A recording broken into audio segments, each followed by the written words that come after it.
On March 1st, 2025, the world witnessed a high-stakes meeting between Donald Trump and Volodymyr Zelensky in the Oval Office. What started as a diplomatic exchange quickly turned into a strategic showdown in negotiation tactics. Trump, a veteran dealmaker, dictated the pace, while Zelensky struggled to gain ground. This wasn't just politics, it was a real-world lesson in how to win or lose a negotiation. Lesson 1. Negotiation is not about sympathy, it's about value. Zelensky entered the meeting pleading for support rather than proposing a deal. His argument? Ukraine is suffering, the US must help. But negotiation isn't about asking, it's about offering something in return. Trump quickly reframed the conversation. We've already given you $350 billion. You haven't even said thank you. By shifting the focus, Trump made it clear that Ukraine was the one in debt, not the US. Instead of making the US feel obligated, Zelensky should have led with, a stronger Ukraine strengthens NATO and US security. Ukraine can offer military intelligence and regional alliances. Here's how US support benefits America politically and economically. Lesson: in negotiations, don't play the victim. Bring something valuable to the table. Lesson 2. Control the conversation, control the deal. Trump executed a classic negotiation strategy. He let Zelensky speak first. Why? Because the more someone talks, the more leverage the listener gains. Trump listened, calculated, and responded strategically.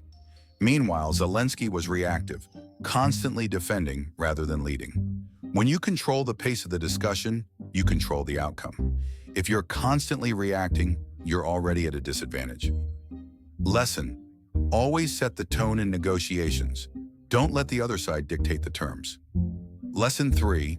Psychological warfare. Wins negotiations. Now let's talk about the room setup, because details matter more than people realize.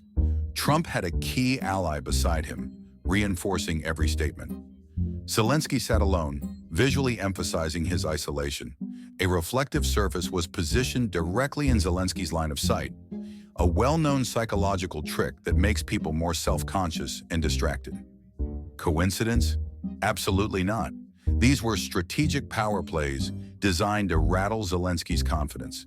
Even something as simple as seating arrangements and environmental factors can shift the balance of power in negotiations. Lesson: small psychological tactics can have a big impact.